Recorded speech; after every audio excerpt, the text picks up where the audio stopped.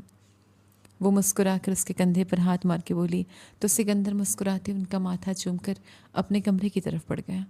اگلے مہینے تمہاری رخصتی ہے سکندر کے ساتھ۔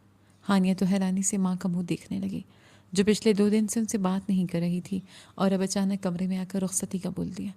یوں اچانک رخصتی؟ اتنی جلدی تو نہیں ہونی تھی رخصتی، پریشانی سے بول کر وہ ساتھ ہاتھ مسلنے لگی۔ سکندر چاہتا ہے کہ رخصتی ابھی ہو۔ رومانہ شاہ اسے پریشان دیکھ کر نرمی سے بولی۔ وہ کتنا ہی غصہ ہوتی تھی تو ایک ماں ہی، تو سکندر نے بدلہ لینے کے لیے یہ راستہ نکالا ہے، آپ بھی اس کے ساتھ شامل ہیں۔ اگر نہیں ہوتی تو انکار کر دیتی۔ ہانیہ درشتی سے بولی، وہ اچانک رخصتی کے لیے تیار نہیں تھی۔ بکواس مت کرو، ہم تمہارا بھلا سوچ رہے ہیں۔ کوئی بھلا نہیں سوچ رہے آپ دونوں ہمارا، آپ لوگ بس مجھے قید کرنا چاہتے ہیں۔ آپ لوگ جلتے ہیں میری مرضی اور خوشی سے، کیونکہ آپ لوگ مجھے کسی چڑیا کی طرح ایک پنجرے میں قید کرنا چاہتے ہیں، اور چاہتے ہیں کہ میں وہی کروں جو آپ لوگ کہیں، لیکن ایسا کبھی نہیں ہوگا۔ مجھے یہ رخصتی کسی صورت نہیں کرنی ہے، میری طرف سے صاف انکار ہے۔ وہ آپے سے باہر ہو کر بری طرح سے چلانے لگی۔ کوئی فائدہ نہیں ہے تمہارے اس شور شرابے کا، اگلے مہینے تمہاری رخصتی ہے، چپ چاپ رخصت ہو کر اپنے گھر جاؤ، فضول بکواس اور سوچوں کو چھوڑ کر اپنا گھر بسانے کی طرف توجہ دو۔ رومانہ شاہ اس کی تمام باتوں کو نظر انداز کرتی درشتی سے کہہ کر اپنے کمرے میں چلی گئی۔ ہانیہ پریشانی سے سر پکڑ کر بیٹھ گئی۔ سکندر بہت ناراض ہے، لیکن یوں اچانک رخصتی لے لے گا یہ تو اس نے سوچا ہی نہیں تھا۔ اب وہ پریشانی سے سر پکڑے بیٹھی تھی کہ اس رخصتی کو کیسے ڈالے۔ ہانیہ نے بہت انکار کیا، بہت ہاتھ پاؤں مارے، لیکن اس کی ایک نہ چلی، اور وہ سکندر کے ساتھ رخصت ہو کر اس کے کمرے میں آ گئی۔ جیسے ہی اس کی مامی اور رانیہ اسے کمرے میں چھوڑ کے گئیں، وہ غصے میں اٹھی اور اپنے سر سے دوپٹہ نوچ کر نیچے پھینک دیا اور چوڑیاں اتار کے نیچے پھینکنے لگی۔ کیا سوچا سکندر نے زبردستی رخصت کروا کے لے آئیں گے تو آپ کی ہر بات مان لوں گی؟ پاگل سمجھا ہوا ہے؟ انسان ہوں میں بھی، میری بھی مرضی، خواہش، شوق ہے۔ ذرا سی اپنی مرضی کیا کر لی آپ نے، اور ماما نے تو مجھے قید کرنے کا سوچ لیا۔ وہ غصے سے خود ہی بڑبڑاتی ہوئی نوچ نوچ کر اپنی جولری پھینک رہی تھی۔ جب سکندر کمرے میں آیا، اس کا دوپٹہ زمین پر پڑا ہوا تھا، کہیں سینڈل پڑے تھے تو کہیں جولری بکھری پڑی تھی۔ اسے اندازہ تھا ہانیہ غصے میں ہوگی، اس حد تک غصہ ہوگی یہ اس نے نہیں سوچا تھا۔ وہ ڈور لاک کر کے فوراً ہانیہ کی طرف آیا، جو بیڈ کے قریب کھڑی اسے دیکھتے ہوئے گھبرا رہی تھی۔ یہ کیا حرکت ہے؟ اس نے زمین پر پڑی جولری اور دوپٹے کی طرف اشارہ کیا۔ یہ بدتمیزی نہیں سکندر صاحب، یہ اس بات کا جواب ہے کہ آپ مجھے زبردستی لائے ہیں۔ مجھے ابھی رخصتی نہیں کرنی تھی، پھر آپ نے یہ سب اتنی جلدی کیوں کیا؟ وہ اپنے خوف کو دباتے غصے سے بولی۔ تو کیا گرنے دیتا تمہیں اندھے کنویں میں؟ اپنی حد کراس کر کے کلبوں میں دنیا کے سامنے ناچنے کے لیے کھلا چھوڑ دیتا؟ بولو۔ وہ دبے لہجے میں غرایا تو ہانیہ ایک دم خاموش ہو گئے، پھر کچھ سوچ کر بولی، اس میں کوئی برائی نہیں ہے، ماڈرن دور ہے، یہ سب تو عام سی بات ہے۔ آپ کیوں 1990 کے بن رہے ہیں؟ تمہیں یہ سب غلط نہیں لگتا؟ ہمارے مذہب نے عورت کو خود کو چھپانے کا حکم دیا، یہ نہیں کہا خود کو نمایاں کرو تاکہ ہر بندہ آپ کے اوپر گندی نظر ڈالے۔ جس طرح گوشت کو کھلا چھوڑ دیا جائے تو اس کے اوپر مکھیاں آتی ہیں، اگر عورت برہنہ ہو تو اس کے اوپر بہت مرد منہ مارتے ہیں۔ سکندر نے رسانیت سے اسے سمجھاتے ہوئے کہا، آپ مجھ سے فالتو کی باتیں مت کریں، لوگ ایسا کچھ نہیں کرتے۔ میں اکیلی نہیں ہوں، شہر میں اور بھی بہت سی لڑکیاں ہیں جو اپنی مرضی اپنے شوق سے کلب جاتی ہیں، اپنی مرضی سے زندگی گزارتی ہیں۔ پتہ نہیں آپ لوگ میرے پیچھے کیوں پڑ گئے ہیں؟ نہیں چاہیے مجھے یہ پابندیاں۔ وہ بنا سوچے سمجھے ماریہ کی بولی کی زبان دہرانے لگی، جس نے اسے سمجھایا تھا کہ وہ بے شک زبردستی رخصتی لے لیں، لیکن تم آج کل کی لڑکی ہو، آزاد ہو، اپنے حقوق پہچانتی ہو۔ اگر تمہارے گھر والے تمہیں آزادی سے جینے نہ دیں تو تم بھی بتا دینا کہ تم 1990 کی لڑکی نہیں ہو۔ تمہیں اپنے حق کا پتہ ہے، اپنے حق کے لیے لڑنا جانتی ہو، تم اپنی مرضی سے زندگی گزارنا چاہتی ہو، کوئی تمہیں نہیں روک سکتا۔ ہانیہ نے ماریہ کا کہا ہوا لفظ لفظ سکندر کو سنا دیا۔ تمہارے دماغ سے یہ فضول خرافات تو میں نکالوں گا، پہلی فرصت میں اس واہیات لڑکی سے دوستی ختم کرو جس نے تمہارا دماغ خراب کیا ہے۔ میں چینج کرنے جا رہا ہوں، جب واپس آؤں تو پورے کمرے کی حالت درست ہو، ورنہ تمہیں سزا ملے گی۔ وہ سختی سے کہہ کر الماری سے کرتا شلوار لے کر باتھ روم کی طرف بڑھ گیا۔ ہانیہ نے ایک پل کو اس کی بات سوچی اور پھر بولی، میں نہیں کروں گی کمرہ سیٹ۔ باتھ روم میں گھستے سکندر نے ضبط سے اس کی بات سنی اور چینج کرنے چلا گیا۔ جب وہ واپس آیا تو ہانیہ آرام سے بیڈ پر بیٹھی تھی اور پورا کمرہ ویسے ہی بکھرا ہوا تھا۔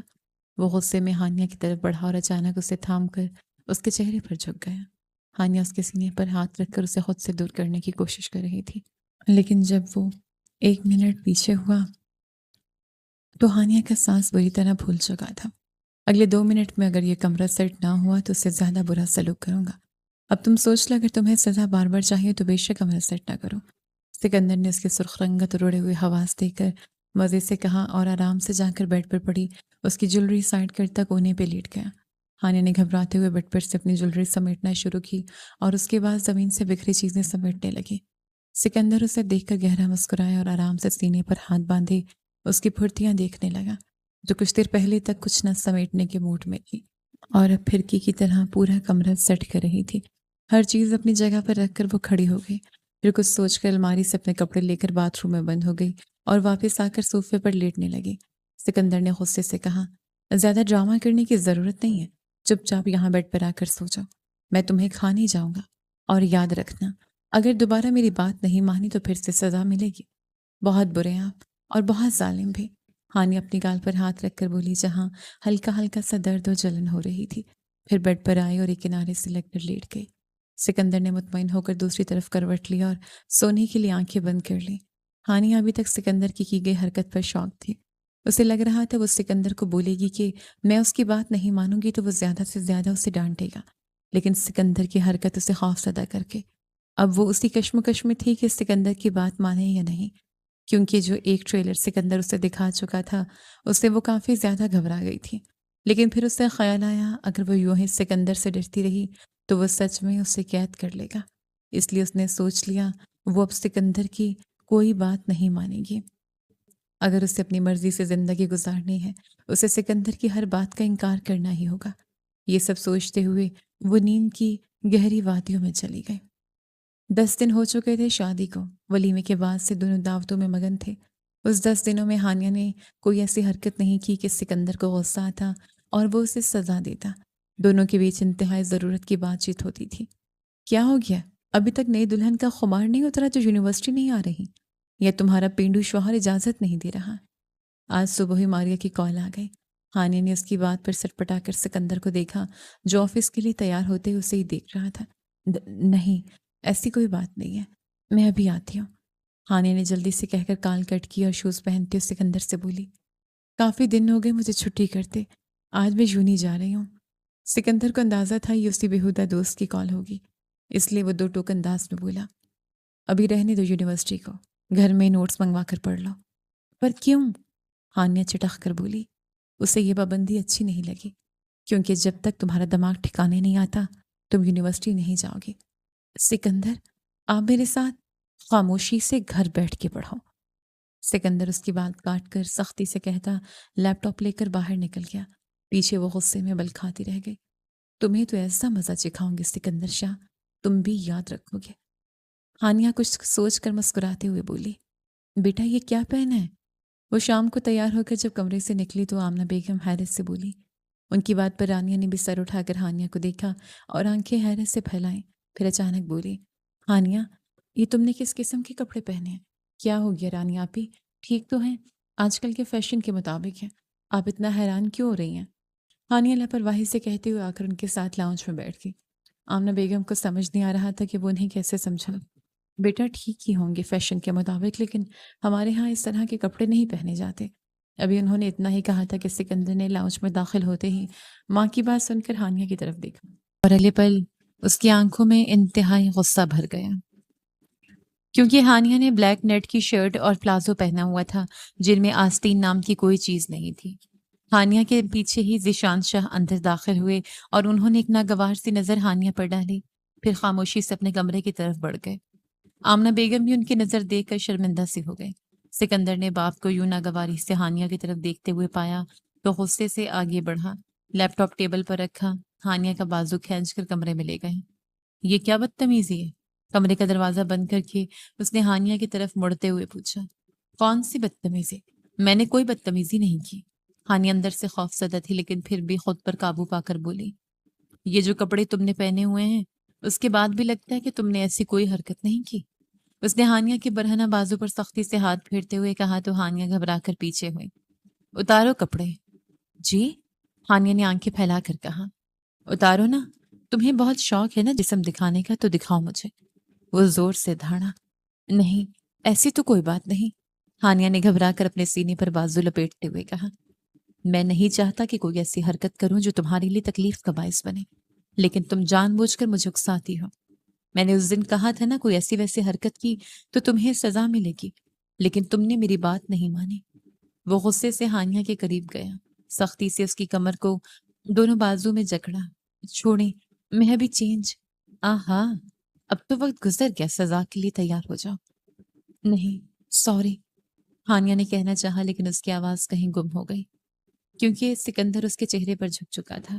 اس کے انداز میں اتنی شدت تھی کہ ہانیہ کو اپنا سانس بند ہوتا محسوس ہو رہا تھا۔ پلیز چھوڑے، میں چینج کرتی ہوں۔ وہ مسلسل بولتی اسے ہٹانے کی کوشش کر رہی تھی۔ سکندر اپنی منمانی کر کے ہٹا تو ہانیہ کے گال سرخ ہو چکے تھے۔ ہانیہ اس کے دور ہوتے ہی بھاگ کر چینج کرنے چلی گئی۔ واپس آئی تو سکندر نے اس کے ہاتھ سے سوٹ لے کر ٹکڑے کیے۔ اگلی بار ایسی حرکت کی تو سزا اس سے کہیں زیادہ ملے گی۔ ہانیہ نے گھبرا کر جلن ہوتی گال پر ہاتھ پھیرتے ہوئے فوراً اس بات میں سر ہلایا۔ وہ 2 دن کے لیے رومانہ شاہ کی طرف رہنے آئی تو ماریہ کی کال آ گئی۔ کتنی بے مروت دوست ہو، کل میرا برتھ ڈے تھا، تم آئی نہیں۔ ماریہ کے شکوے پر ہانیہ گفٹ لے کر ماریہ کے فلیٹ پر گئی۔ ماریہ کراچی سے لاہور پڑھنے آئی تھی اور اکیلی فلیٹ میں رہتی تھی۔ ہانیہ جیسے ہی کھلے دروازے سے اندر داخل ہوئی، اس کے رونگٹے کھڑے ہو گئے۔ سامنے ہی ماریہ ڈیپ شرٹ پہنے کسی لڑکے کو کس کر رہی تھی۔ لڑکے کے سرسراتے ہاتھ ماریہ کی کمر پر تھے۔ ہانیہ کی آواز پر وہ دونوں چونک کر مڑے۔ ماریہ برا سا منہ بنا کر بولی، اطلاع دے کر آ جاتی، سارا موڈ خراب کر دیا۔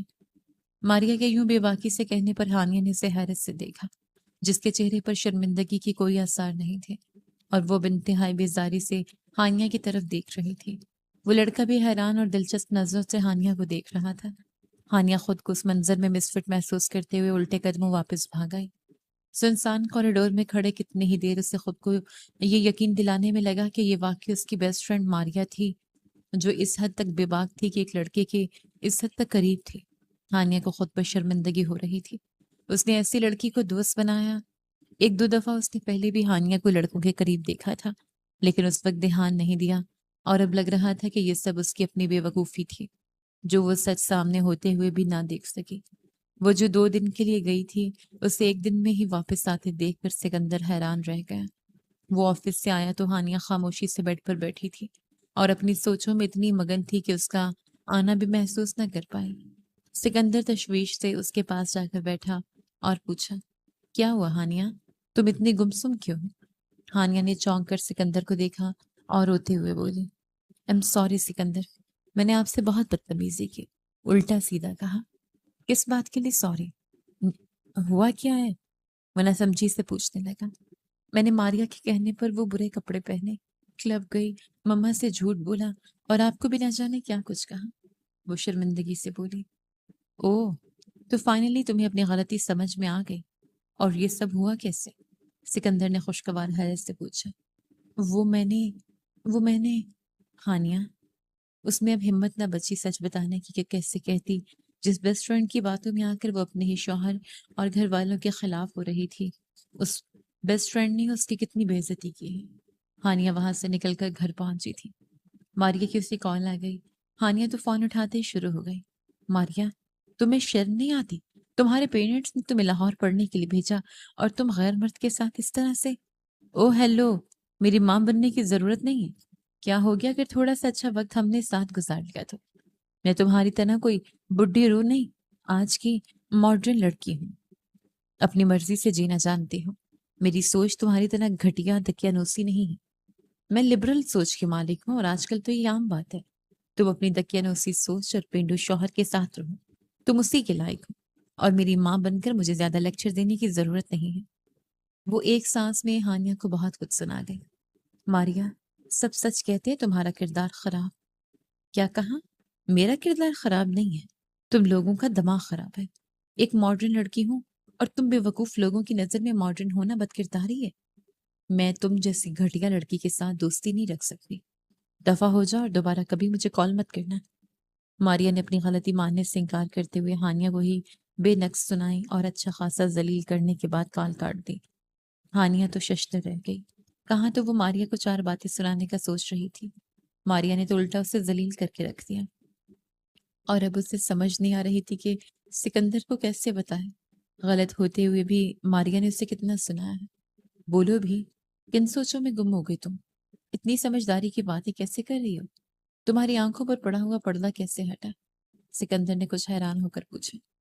وہ اصل میں ماریا ہے نا، اس کی لڑکوں سے دوستی ہے، تو یہ بہت غلط بات ہے اس طرح دوسری لڑکوں سے دوستی کرنا، وہ سوچ کر بولی۔ اور تمہیں سمجھ میں آ گیا؟ دیکھو ہانی، ہم سب تمہارے اپنے ہیں، تمہارے دشمن نہیں ہیں، تمہیں محفوظ رکھنا چاہتے ہیں۔ تم قیمتی ہو، اتنی عام چیز نہیں ہو کہ ہر بندے کی پہنچ میں ہو۔ تم بہت خاص ہو، بلکہ ہر عورت بہت خاص ہوتی ہے جو دین اسلام سے جڑی ہوتی ہے، کیونکہ اس کے لیے صرف اس کے محرم حلال ہیں، باقی ایک حد ہے اور ہمیں اسی حد کے اندر رہنا ہے۔ جب خدا نے آپ کا جوڑا بنا دیا، آپ کو آپ کا جیون ساتھی دے دیا ہے، تو پھر آپ کو کیا ضرورت ہے جگہ جگہ منہ مارنے کی، غیر مرد یا عورتوں سے تعلق رکھنے کی؟ سکندر کی اتنی پاکیزہ سوچ پر ہانیہ کا سر شرمندگی سے جھک گیا۔ وہ صحیح تو کہہ رہا تھا، جب خدا نے آپ کے لیے آپ کا محرم رکھا ہے تو پھر آپ غیروں کے پاس جا کر کیوں خود کی بے عزت کو گراتے ہو؟ میں بہت معافی چاہتی ہوں سکندر، میری وجہ سے آپ سب لوگوں کا دل بہت دکھا۔ میں مما سے بھی معافی مانگوں گی اور ماموں سے بھی سوری کہوں گی۔ میرے کپڑوں کو دیکھ کر ماموں کو اچھا نہیں لگا تھا۔ اچھی بات ہے، اچھی بات ہے، مانگ لینا، سب سے معافی مانگ لینا، پہلے اپنے شوہر کو تو خوش کر لو۔ سکندر نے شوخی سے کہتے ہوئے اس کے گرد حصار بندھا تھا، تو ہانیہ نے سٹ پٹا کر اسے دیکھا۔ اب میری بیوی راہ راست پر آ گئی تو سوچ رہا ہوں کہ ویڈنگ لائف شروع کر ہی لوں۔ میں نہیں چاہتا تھا کہ تم میرے بارے میں کچھ غلط سوچو کہ میں نے تم سے زبردستی کی ہے۔ یہ زبردستی تم پر حق جتا رہا ہوں، اس لیے میں نے تم سے فاصلہ بنا کے رکھا۔ پر یہ مت پوچھو کہ یہ سب کرتے مجھے کتنے جتن کرنے پڑے، لیکن اب ہمارے بیچ کوئی دوری نہیں، کیونکہ میری بیگم نے اپنے اس چھوٹے سے دماغ سے ان ساری فضول باتوں کو باہر نکال پھینکا ہے۔ اب ہم سکون سے اپنی نیو لائف شروع کرتے ہیں اور اپنا ہنی مون پلان کرتے ہیں۔ سکندر کی بے باک باتیں سنتے ہانیہ نے شرما کر اس کے سینے میں منہ چھپا لیا۔ سکندر نے بھی نرمی سے اسے اپنے حصار میں لیا اور اللہ کا شکر ادا کیا۔ ہانیہ کے دماغ سے ساری فالتو سوچیں نکل گئی۔ سکندر اٹھیں۔ ہانیہ نے سوئے ہوئے سکندر کا کندھا ہلایا۔ سو جاؤ ہانیہ۔ سکندر اپنے سینے پر لیٹی ہانیہ کے بالوں میں منہ چھپا کر بولا۔ اف سکندر، آپ کو تو ہر وقت رومانس سوچتا ہے۔ 5 بج گئے ہیں، جلدی اٹھیں، ہماری ترکی کی فلائٹ چھوٹ جائے گی۔ ہانیہ نے دوبارہ جھنجھوڑ کر کہا تو سکندر نے پٹ سے آنکھیں کھولیں اور بولا، پہلے کیوں نہیں بتایا کہ ہم ہنی مون پر جانے کے لیے لیٹ ہو رہے ہیں؟ اب باقی رومانس ہم وہیں جا کر کریں گے، جلدی سے تیار ہو جاؤ۔ ہانیہ نے اسے گھور کر دیکھا اور جلدی سے بستر سے اٹھی۔ کچھ ہی دیر میں دونوں فریش ہو کر ڈریسنگ کے سامنے کھڑے تیار ہو رہے تھے۔ ہانیہ نے لانگ شرٹ اور جینس کے ساتھ کوٹ پہنا تھا اور خوبصورت سا ہیٹ ہاتھ میں لیا۔ اس نے لمبے بالوں کو پن اپ کر کے کمر پر کھلا چھوڑ دیا اور لائٹ سا میک اپ کیا ہوا تھا۔ واؤ، بیوٹیفل لگتا ہے۔ میری بیوی تو مجھ سے بھی زیادہ ایکسائٹیڈ ہے ہنی مون منانے کے لیے، جبھی تو مجھے رجھانے کے لیے اتنا سنور رہی ہے خود کو۔ سکندر نے اسے پیچھے سے باہوں میں بھرتے ہوئے شوخی سے کہا تو ہانیہ نے گھبرا کر نظریں جھکا لی۔ پل میں اس کا چہرہ شرم سے سرخ پڑ گیا تھا۔ آپ غلط نہیں سمجھے، میں تو ویسے ہی تیار ہو گئی ہوں، اگر زیادہ لگ رہا ہے میک اپ تو منہ دھو لیتی ہوں۔ نہیں جانم، ایسی کوئی بات نہیں ہے، بہت خوبصورت لگ رہی ہو۔ چلو اب نکلتے ہیں، باقی رومانس ہوٹل کے روم میں کنٹینیو کریں گے۔ سکندر اسے چھوڑ کر آنکھ مارتے ہوئے بولا اور اپنا والیٹ اور گاڑی کی چابی اٹھائے ان دونوں کمرے سے باہر نکلے تو سب گھر والے انہیں کے انتظار میں کھڑے ہوئے تھے۔ ان کے باہر نکلتے ہی سب نے ماشاءاللہ کہا اور دعاؤں کے ساتھ انہیں رخصت کرتے ہوئے اس کے پاپا بولے، میری بھانجی کا بہت خیال رکھنا اور اچھے سے گھمانا۔ اوکے پاپا، سکندر فرما مرداری سے بولا، اور ہاں، میرے لیے تو کسی پوتا پوتی کا انتظام کرو، میں تو سونا گھر دیکھ کر تنگ آ گئی ہوں۔ آمنہ بیگم شرارت سے بولی تو ہانیہ نے شرما کر سر جھکا لیا، جبکہ سکندر مسکرانے لگا۔ رانیہ ہانیہ کی گلا لگ کر بولی، کب مجھے پھوپھو بنا رہی ہو ہانیہ؟ جلدی کرو، مجھ سے انتظار نہیں ہوتا۔ چپ کریں آپ ہی، آپ کو تو لگتا ہے سب سے زیادہ جلدی ہے۔ ہانیہ شرماتی ہوئی بولی اور دونوں ہنستے مسکراتے سب کو خدا حافظ کہہ کر ایک نئے سفر پر نکل گئے، جو دونوں کے لیے خوبصورت بھی تھا اور یادگار بھی۔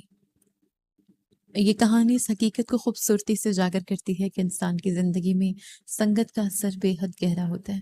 ہانی ایک معصوم اور سادہ مزاج لڑکی تھی جو اپنی شناخت اور آزادی کی تلاش میں دوسروں کی باتوں سے متاثر ہو کر درست اور غلط کے فرق کو دھندلا بیٹھی۔ لیکن وقت نے اسے یہ سکھا دیا کہ ہر چمکتی ہوئی چیز روشنی نہیں ہوتی اور ہر جدید خیال لازماً درست نہیں ہوتا۔ ماریا کا کردار بظاہر خود اعتمادی اور آزادی کی نمائندگی کرتا ہے، مگر اس کی شخصیت یہ بھی دکھاتی ہے کہ بے لگام سوچ انسان کو اپنی حدود اور ذمہ داریوں سے دور لے جا سکتی ہے۔ دوسری طرف سکندر کا کردار اپنی شدت، سخت مزاجی اور بعض مقامات پر حد سے بڑی ہوئی سختی کے باوجود اپنے رشتے اور گھر کو بچانے کی فکر رکھنے والا دکھائی دیتا ہے۔ اگرچہ بعض معاملات میں نرمی اور بہتر مکالمہ زیادہ مؤثر ثابت ہو سکتا ہے۔ کہانی کا سب سے خوبصورت پہلو ہانیہ کی غلطی تسلیم کرنے اور خود کو بدلنے کی ہمت ہے، کیونکہ اصل مضبوطی ضد میں نہیں بلکہ سچ کو پہچان لینے میں ہوتی ہے۔ قارئین کے لیے یہ پیغام ہے کہ زندگی میں آزادی اور خوشی ضرور اہم ہے، مگر وہی آزادی خوبصورت ہوتی ہے جو انسان کی عزت، کردار، خاندان اور اپنی اصل پہچان کو نقصان نہ پہنچائے۔ وقتی اثرات، دوسروں کی باتیں اور دنیا کی چکا چوند کبھی بھی اپنے مخلص چاہنے والوں کی خیر خواہی کا متبادل نہیں بن سکتی، اور جو انسان وقت پر اپنے غلط سمت کا احساس کر لے وہ در حقیقت ہارنے والا نہیں بلکہ اپنی زندگی کی سب سے بڑی جیت حاصل کرنے والا ہوتا ہے۔ اور آپ کو یہ کہانی کیسی لگی پڑھ کر اپنی رائے کا اظہار کیجیے گا اور چینل کو سبسکرائب کر لیں۔ شکریہ۔